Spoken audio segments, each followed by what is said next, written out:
పాకిస్తాన్ ప్రధాని ఆసుపత్రిలో చేరారు. భారత్ ఒక్క తూట కూడా వదలక ముందే పాకిస్తాన్ గడగడలాడుతోంది. ఇప్పటికే భారత్ కాళ్ల బేరానికి వచ్చింది. అయినా భారత్ స్పందించకపోవడంతో పాకిస్తాన్ ప్రభుత్వంలో ఆందోళనలో ఉన్నట్లు తెలుస్తోంది. ఇప్పటికే పాకిస్తాన్ ఆర్మీ చీఫ్ అసీం మునీర్ కనిపించకుండా పోయారు. తాజాగా పాకిస్తాన్ ప్రధాని హెబాబాష్ షరీఫ్ ఆసుపత్రిలో చేరారు. రావల్సిండిలోని కంబైన్డ్ మిలిటరీ హాస్పిటల్లో ప్రధానమంత్రికి చికిత్స అందిస్తున్నట్లు తెలుస్తోంది. ఇంకా పాకిస్తాన్ ప్రభుత్వం ధృవీకరించలేదు. ప్రస్తుతం సోషల్ మీడియాలో పాకిస్తాన్ ప్రధాని కార్యాలయం లేఖ చక్కర్లు కొడుతోంది.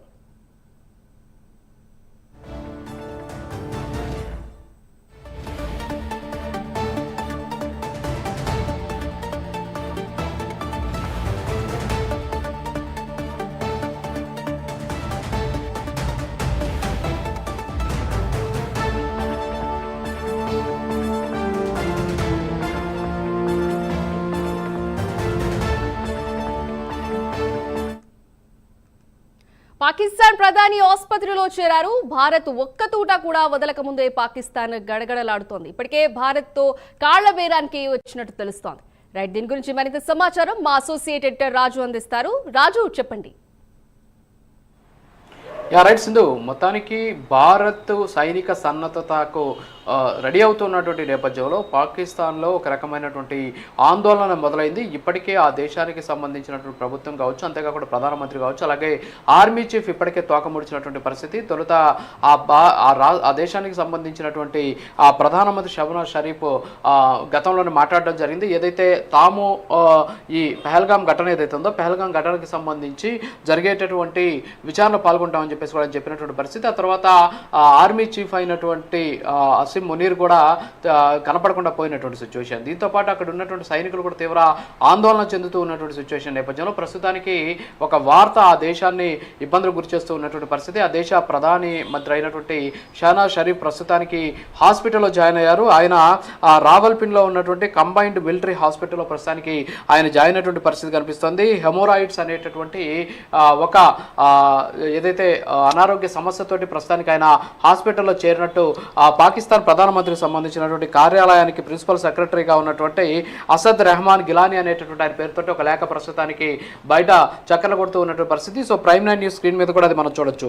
అంతేకాకుండా అందులో కొన్ని అంశాలు కూడా పెట్టడం జరిగింది. ఇది చాలా కాన్ఫిడెన్షియల్, ఇది ఎవరు కూడా బయటికి చెప్పొద్దు, ఈ అంశాన్ని చాలా జాగ్రత్తగా ఉంచండి, మీడియాకి లీక్ కాకుండా చూసుకోండి అని చెప్పేసి కూడా అందులో చాలా స్పష్టంగా చెప్పినటువంటి సిచ్యువేషన్ ఉంది. సో మొత్తానికి మనం చూస్తే ఏదైతే ప్రస్తుతం పాకిస్తాన్ మీద భారత్ యుద్ధం చేయబోతుంది, అంతేకాకుండా ఆ భారత్ నుంచి తీవ్ర స్థాయిలో యుద్ధ సన్నాహ కార్యక్రమాలు జరుగుతూ ఉన్నటువంటి నేపథ్యంలో పాకిస్తాన్ ఒక ఇంత ఆందోళన కూడా చెందుతూ ఉన్నటువంటి పరిస్థితి. ఇంకా పాకిస్తాన్ మీద ఒక్క తూట కూడా పేల్చక ముందే ఆ దేశానికి సంబంధించినటువంటి ఆర్మీ చీఫ్ మాయమైపోయాడు, ఎక్కడ ఉన్నాడో తెలియదు. అలాగే ఇప్పుడు ఆ దేశ ప్రధానమంత్రి ప్రస్తుతానికి హాస్పిటల్ అయ్యారు, ఆయన ఎప్పుడు డిశ్చార్జ్ అవుతారో కూడా తెలియదు. సో ఇతర కార్యక్రమాలు చూడాలి అని చెప్పేసి కింది స్థాయి అధికారులకు అలాగే కింది స్థాయి ప్రభుత్వానికి వాళ్ళు ఆదేశాలు కూడా జారీ చేసినటువంటి పరిస్థితి ఆ లేఖ ద్వారా. సో దీన్ని బట్టి మనం చూస్తూ ఉంటే పాకిస్తాన్కి సంబంధించినటువంటి ప్రభుత్వం ఏ విధంగా భారత్ సైనిక చర్యలుకి పాల్పడుతుందనేటటువంటి ఆందోళన, అంతేకాకుండా ఒక రకమైనటువంటి భయాందోళనకు గురవుతున్నటువంటి పరిస్థితి.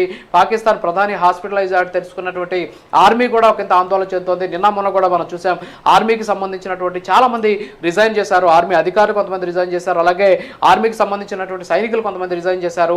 అలాగే ఇంకా కొన్ని చోట్ల అంటే భారీ ఎత్తున భారత్ కదలికలు ఎక్కువగా ఉన్నాయి, యుద్ధ కదలికలు ఎక్కువగా ఉన్నాయి, మేము ఇక్కడ ఉద్యోగాలు చేయలేం, పారిపోతామని చెప్పేసి కొంతమంది సైనికులు చెబుతున్నారని చెప్పేసి అక్కడ ఉన్నటువంటి లెఫ్టినెంట్ జనరల్స్ రాసినటువంటి లేఖలు కూడా బయటకు వచ్చినటువంటి సిచ్యువేషన్. సో ఓవరాల్ గా చూసుకుంటే పాకిస్తాన్ తొలుత బీరాలు పలికింది, అంతేకాకుండా మేకపోతే గాంభీర్యాన్ని ప్రదర్శించింది, అంతేకాకుండా తాము యుద్ధానికి సిద్ధమని చెప్పింది, నరేంద్ర మోడీ ఊపిరాపేస్తామని చెప్పింది, అలాగే కాశ్మీర్కి సంబంధించినటువంటి కాలువల్లో భారతీయులు రక్తాన్ని పారిస్తామని చెప్పింది, అణ్వాయుధాలతో మేము సిద్ధంగా ఉన్నామని చెప్పింది. ఈ రకరకాలైనటువంటి మాటలు మాట్లాడి ఈరోజు హాస్పిటల్ ఆ దేశానికి సంబంధించినటువంటి ప్రధానమంత్రి వెళ్ళి ఆయన జాయిన్ అయినటువంటి పరిస్థితి. సో ఒక రకంగా చెప్పాలంటే భయంతోనే ఆయన జాయిన్ అయ్యాడు అని చెప్పేసి చెబుతూ ఉన్నటువంటి సిచ్యువేషన్ ఉంది. గతంలో కూడా అనేక సందర్భాల్లో ఇలాంటి ఇష్యూస్ వచ్చినప్పుడు, అంటే పాకిస్తాన్కి సంబంధించి ఏదైనా సరే అంతర్గత సమస్యలు వచ్చినప్పుడు, అంటే బలూచిస్తాన్ నుంచి దాడులు ఎక్కువైనప్పుడు కావచ్చు, అంతేకాకుండా అక్కడ అంతర్గతంగా ఉన్నటువంటి సమస్యలు, అంటే కొన్ని ప్రావిన్సెస్ మధ్య గొడవలు జరుగుతున్నాయి. సో అవి జరిగినప్పుడు కూడా ఈయన హాస్పిటల్ అయినట్టు అక్కడ ఉన్నటువంటి వార్తాపత్రికల ద్వారా కూడా బయటికి వస్తూ ఉన్నటువంటి పరిస్థితి. సో ఓవరాల్గా చూస్తే